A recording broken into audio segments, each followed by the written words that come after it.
नमस्कार, आप देख रहे हो ओंकार न्यूज। मैं हूं आपके साथ ज्योति यादव। तो बुलेटिन की शुरुआत करेंगे दिल्ली एनसीआर की खबरों के साथ। दिल्ली सरकार बनाम उपराज्यपाल के बीच टकराव का मामला सुप्रीम कोर्ट में है। दिल्ली में अधिकारियों की पोस्टिंग और उनके ट्रांसफर के अधिकारी की मांग वाली दिल्ली सरकार की याचिका पर कोर्ट गुरुवार को फैसला सुनाने जा रहा है। सुप्रीम कोर्ट का यह फैसला दिल्ली में प्रशासनिक सेवाओं के नियंत्रण अधिकार से जुड़े होगा और वहीं कोर्ट ने इस मामले में 18 जनवरी को सुनवाई पूरी कर फैसला सुरक्षित रख लिया है। वहीं दिल्ली सरकार का तर्क रहा है कि केंद्र दरअसल उसके और संसद के बीच के अंतर को खत्म करना चाहता है, लेकिन सुप्रीम कोर्ट में सुनवाई के दौरान केंद्र की ओर से पेश हुए सॉलिसिटर जनरल तुषार मेहता ने कहा कि दुनिया के लिए दिल्ली को देखना यानी भारत को देखना है। उन्होंने कहा कि राष्ट्रीय राजधानी है दिल्ली, इसलिए ये जरूरी है कि केंद्र के पास अपने प्रशासन पर विशेष अधिकार हो और अहम मुद्दों पर नियंत्रण हो। वहीं दिल्ली और केंद्र के बीच ये लड़ाई आज की नहीं बल्कि सालों से चली आ रही है। इसकी वजह है कि दिल्ली पूर्ण राज्य नहीं है और यह केंद्र का नियंत्रण भी है। बीजेपी खुद दिल्ली को पूर्ण राज्य का दर्जा देने की मांग करती थी। दिल्ली पर नियंत्रण को लेकर शीला दीक्षित की भी शिकायत रहती थी, लेकिन उन्होंने कभी पुरजोर तरीके से इसकी मांग नहीं की। वहीं 2014 के चुनाव में जीत के बाद बीजेपी सांसद और पूर्व स्वास्थ्य मंत्री डॉक्टर हर्षवर्धन ने कहा था कि वो प्रधानमंत्री से दिल्ली को पूर्ण राज्य का दर्जा देने की मांग कर रहे हैं।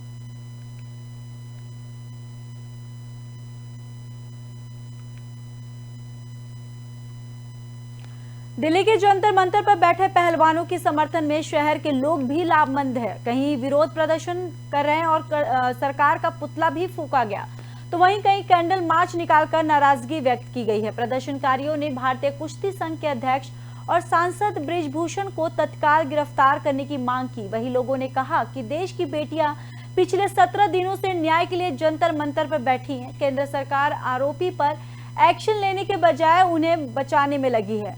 वहीं दिल्ली पुलिस भी सरकार के इशारे पे नाच रही है। महिला कांग्रेस की कार्यकर्ताओं ने सराय में कैंडल मार्च निकालकर केंद्र सरकार के खिलाफ नारेबाजी की और आरोपी बीजेपी सांसद को जल्द गिरफ्तार करने की मांग की है। वहीं महिलाओं ने कहा कि बेटियों की इज्जत से खेलने वाले आरोपी को गिरफ्तार कर जेल में डाला जाए, तभी बेटियों को न्याय मिलेगा।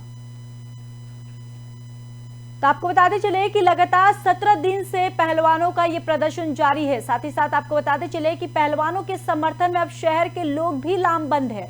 दिल्ली पुलिस केंद्र पर भी आरोप है कि आरोपी को बचाने की कोशिश की जा रही है। दरअसल दिल्ली के जंतर मंतर पर बैठे पहलवानों के समर्थन में शहर के लोग भी लामबंद होने लगे हैं। कहीं विरोध प्रदर्शन कर केंद्र सरकार का पुतला फूंका गया, तो कहीं कैंडल मार्च निकालकर नाराजगी व्यक्त की गई है। वहीं प्रदर्शनकारियों ने भारतीय कुश्ती संघ के अध्यक्ष और सांसद बृजभूषण को तत्काल गिरफ्तार करने की मांग की। लोगों ने कहा कि देश की बेटियां पिछले 17 दिनों से न्याय के लिए जंतर मंतर पर बैठी हैं। केंद्र सरकार आरोपी पर एक्शन लेने की बजाय उसे बचाने में लगी है। दिल्ली पुलिस भी सरकार के इशारे पे नाच रही है। वहीं महिला कांग्रेस की कार्यकर्ताओं ने सराय में कैंडल मार्च निकालकर केंद्र सरकार के खिलाफ नारेबाजी की और आरोपी बीजेपी सांसद को जल्द गिरफ्तार करने की मांग की है।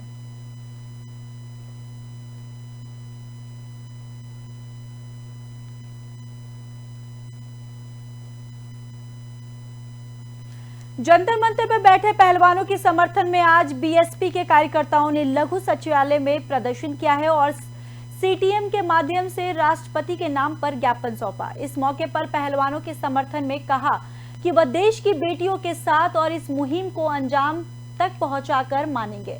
इस मौके पर बीएसपी कार्यकर्ताओं ने नारा देते हुए कहा कि बेटियों तुम आगे बढ़ो, हम तुम्हारे साथ हैं।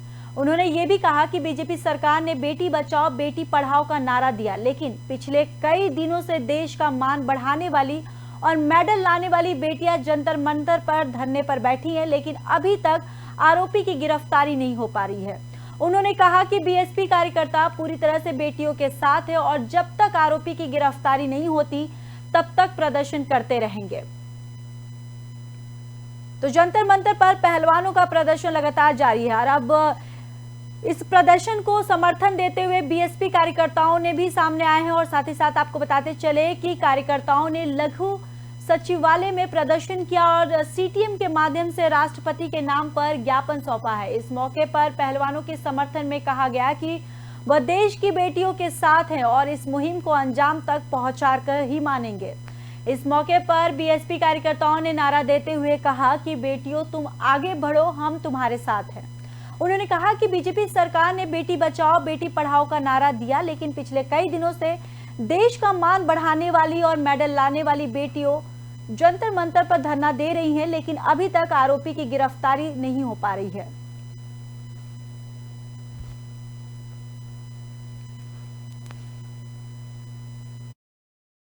और जनता जनार्दन की आवाज को पूरे देश में पहुंचाने का काम करते हैं। आपके दर्शक साथियों का भी हम धन्यवाद करते हैं, आपके चैनल को जो लगातार देखने का काम करते हैं। आज बहुजन समाज पार्टी के तमाम कार्यकर्ता फरीदाबाद डिस्ट्रिक्ट यूनिट के आज सेक्टर 12 में डीसी साहब के माध्यम से महामहिम राष्ट्रपति जी को ज्ञापन दिया है, जिसमें विशेष मांग ये है कि जो भारतीय महिला पहलवान है हमारी, जिनके साथ अन्याय अत्याचार हुआ है, उनके खिलाफ जो सुप्रीम कोर्ट ने संज्ञान लिया, एफआईआर दर्ज हुई और एफआईआर दर्ज होने के बाद आज 15 से ज्यादा दिन हो गए हैं और सरकार ने गिरफ्तारी के लिए कोई प्रावधान नहीं बनाया है। आज जो हमारा विषय था, बेटी तुम आगे बढ़ो हम तुम्हारे साथ हैं, उस ज्ञापन का जो मेन मूल था कि बेटी बचाओ बेटी पढ़ाओ के नारे देने वाली सरकार आज निकम्मी हो चुकी है। हमें सरकार पे भरोसा नहीं है, इसीलिए हमने राष्ट्रपति महोदय को ज्ञापन दिया है, क्योंकि राष्ट्रपति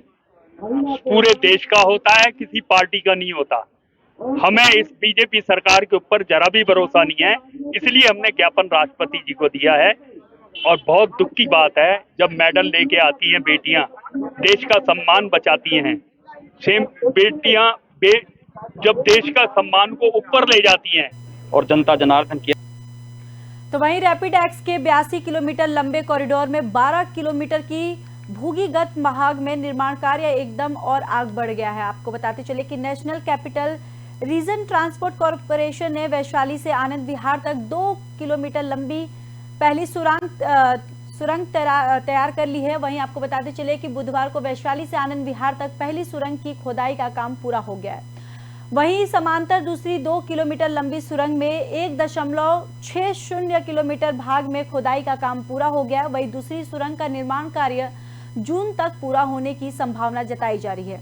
गाजियाबाद में रैपिड एक्शन केवल 2 किलोमीटर का भुगतान भाग आता है। वहीं साहिबाबाद से दिल्ली तक के खंड को शुरू करने की जून 2024 तक की समय सीमा निर्धारित की गई थी। इस भाग में गाजियाबाद में 2 और दिल्ली में 2 सुरंग का निर्माण किया जाना है। इनमें से दिल्ली आनंद विहार से न्यू अशोकनगर तक 3 किलोमीटर लंबी पहली सुरंग का काम बीते महीने पूरा हो गया था।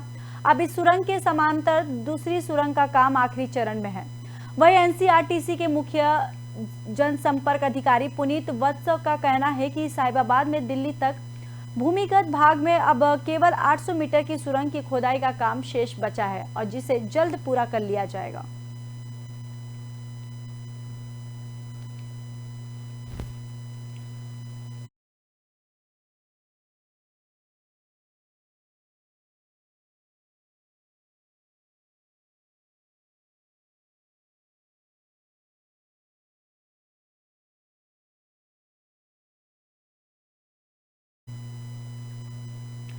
तो वहीं मणिपुर से छात्रों से घर वापसी का सिलसिला लगातार जारी है। इसी दौरान फरीदाबाद के 3 छात्र आज अपने घर लौटे हैं।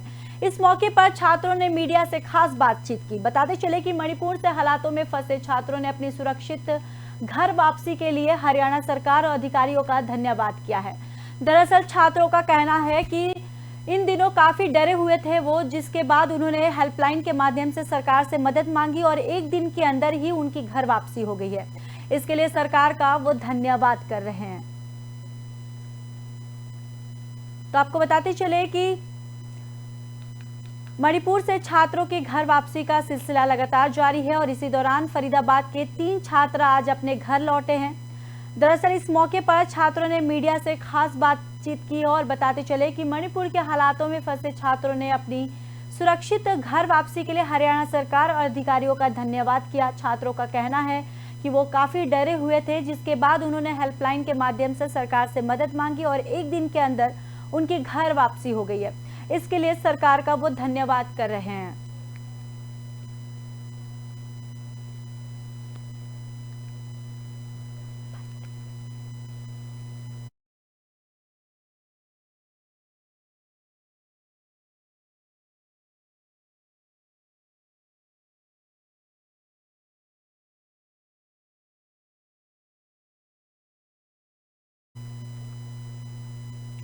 दिल्ली पुलिस में DANIPS रैंक के 8 नए पुलिस कर्मियों को शामिल किया गया है। अपनी बुनियादी प्रशिक्षण के बाद इन्हें शपथ दिलाते हुए दिल्ली पुलिस ने शामिल किया है। दरअसल बुधवार को झडोदा कला स्थित परेड ग्राउंड में एक पासिंग आउट परेड का आयोजन किया गया। इस मौके पर दिल्ली पुलिस आयुक्त संजय अरोड़ा मुख्य अतिथि के तौर पर उपस्थित हुए, जिन्होंने मार्चिंग टुकड़ियों की सलामी ली और इसके बाद पुलिस आयुक्त ने सभी को पुलिस सेवा के प्रति जिम्मेदारी, कर्तव्य निष्ठा और गोपनीयता की शपथ दिलाई है।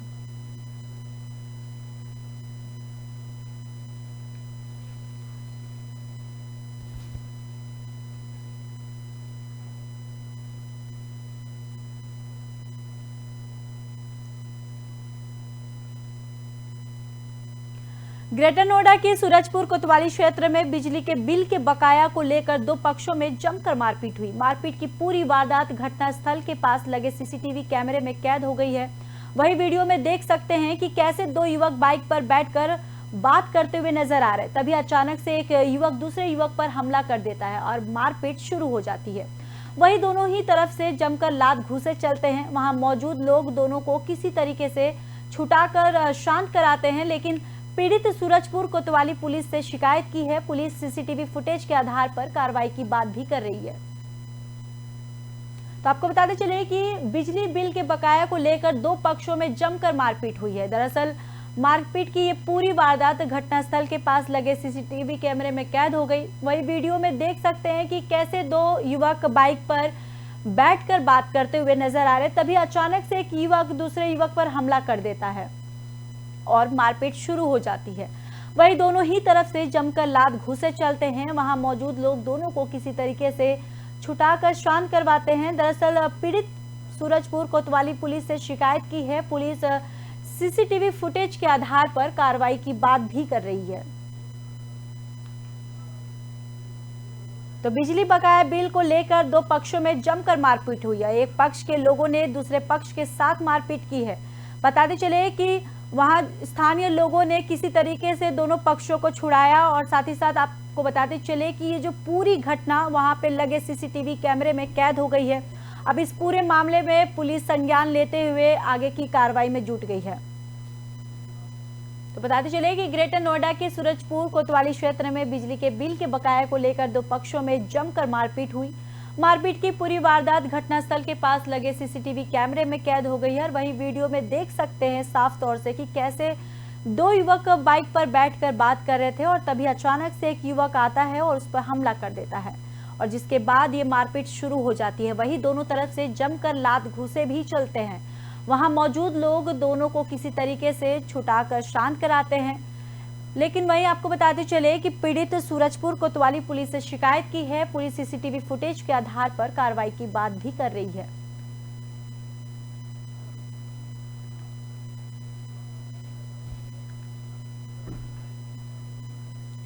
दिल्ली में स्पेशल स्टाफ की टीम को बड़ी सफलता हाथ लगी है। दरअसल देसी पिस्टल और तस्कर सहित एक लुटेरे को गिरफ्तार किया है पुलिस ने आरोपियों के कब्जे से लूटी गई एक मोटरसाइकिल और एक चोरी की स्कूटी भी बरामद की है। जानकारी के मुताबिक आरोपियों की पहचान राम गोपाल उर्फ भूरा राहुल चौधरी के तौर पर हुई है। दोनों आरोपियों को गिरफ्तार कर पुलिस ने आगे की कार्रवाई शुरू कर दी है।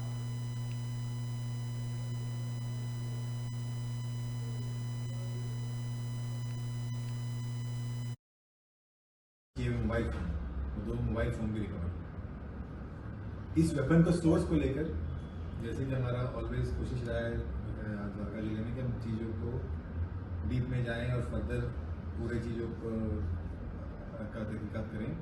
तो इस वेपन का सोर्स को लेकर हमने काम शुरू किया। तो इसने बताया कि एक अलीगढ़ यूपी का एक व्यक्ति जो ये वेपन प्रोवाइड करता है। तो हमारी टीम ने एक अच्छा ऑपरेशन प्लान करके हमने जिससे पकड़ा था उसी के थ्रू उससे कांटेक्ट करके और उसको और फर्दर वेपन्स किए मोबाइल फोन, दो मोबाइल फोन भी रिकवर। इस वेपन तो बताते चले कि दिल्ली स्पेशल स्टाफ की टीम को बड़ी सफलता हाथ लगी है। दरअसल देसी पिस्टल और तस्कर सहित एक लुटेरे को गिरफ्तार किया है। वहीं पुलिस ने आरोपियों के कब्जे से लूटी गई एक मोटरसाइकिल और एक चोरी की स्कूटी को भी बरामद किया है। दरअसल जानकारी के मुताबिक आरोपियों की पहचान रामगोपाल उर्फ भूरा और राहुल चौधरी के तौर पर हुई है। वहीं अब इस पूरे मामले में दोनों आरोपियों को गिरफ्तार कर पुलिस आगे की कार्रवाई शुरू की है।